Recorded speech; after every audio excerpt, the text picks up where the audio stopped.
Hello. A bit ago, I was listening to Hotel California because it's a song I like, and one day I was just like, I'm gonna listen to it, and because of that, I remembered, hey, there's that one channel I like to watch every now and then called 12 Tone, and it's this guy who likes to explain the music theory behind songs, and I've always found it very interesting.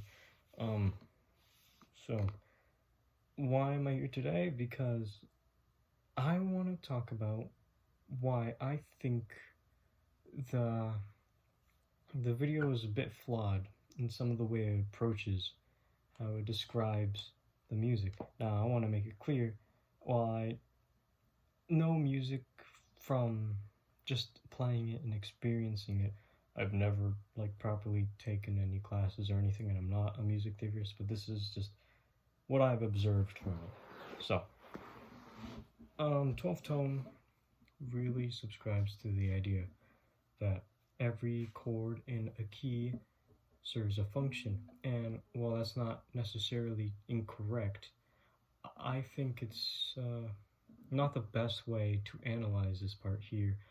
And when it comes to music, what I like to do, instead of looking at the chords, I like to look at the notes inside the chords and see all of them. See, what are they doing here? You see, chords work for a reason. It's because of notes inside of them. So what are the notes inside the chords doing that are making them do what they do and go to where they go? And so we have this progression here, right?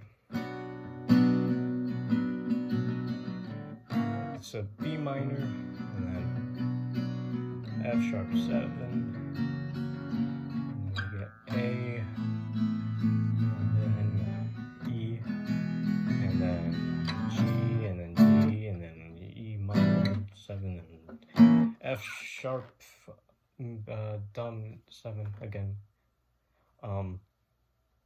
So he described how when you go to F sharp 7 dominant 7, that its job is to resolve to B minor.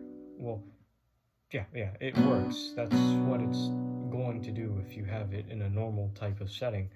Well, this isn't a normal type of setting. So let's see. What would be like?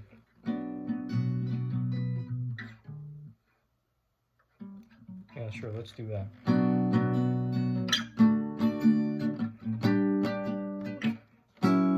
In that kind of setting, yeah, that would absolutely resolve back to B minor. But that's not what happens. It goes here, then here, and then here. And he points out that F sharp 7 doesn't really resolve to A major like that, right? So, I think the proper way to look at it is look at what's happening within those chords.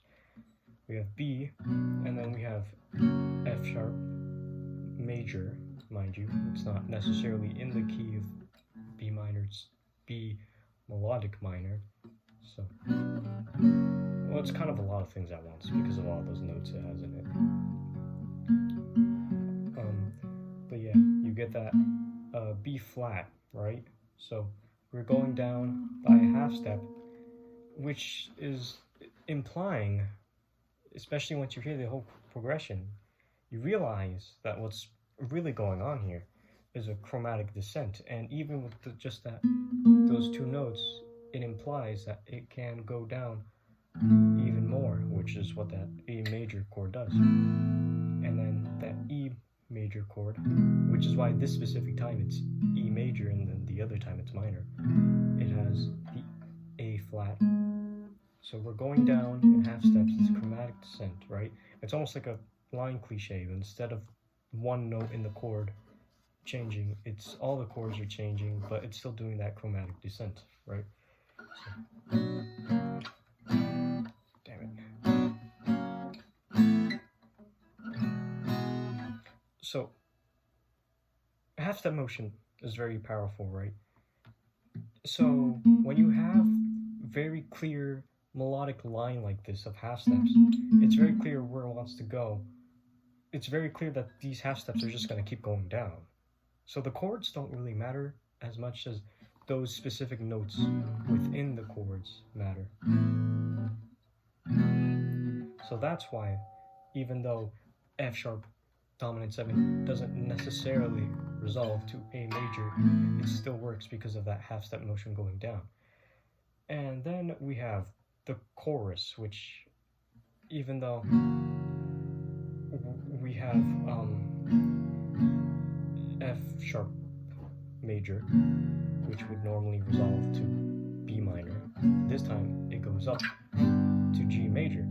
And now he just goes out to point that it's just like a deceptive resolution, but I would like to point out why I think this works so well is because, well, there's two reasons I think this works so well. One, we've heard this before. Let me show you something.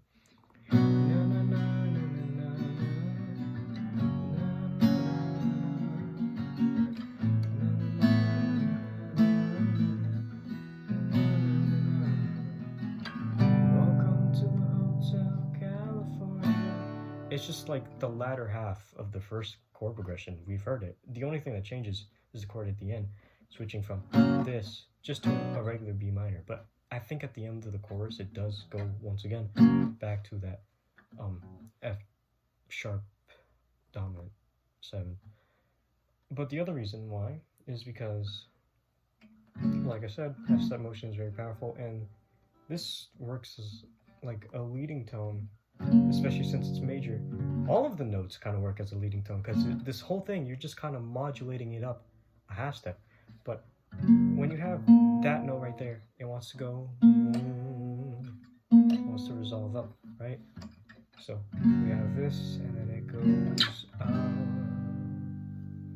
That's why, like, if I were to take, I don't know, a very generic chord progression, like, like the Say It Ain't So chord progression, let's do that. We have that chord that's major, and because it's major, it really wants to go up there, because this note wants to go up here, right?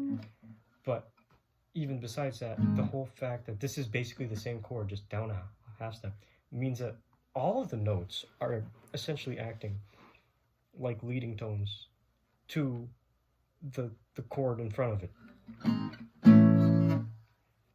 That's how I would like to say that happened. And speaking of leading tones, another reason why this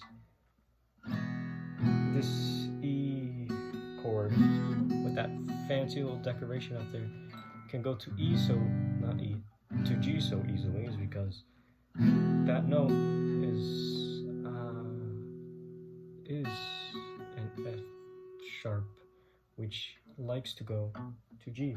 So not only do we have like this happening, we also have this going up to here, which it really likes to do.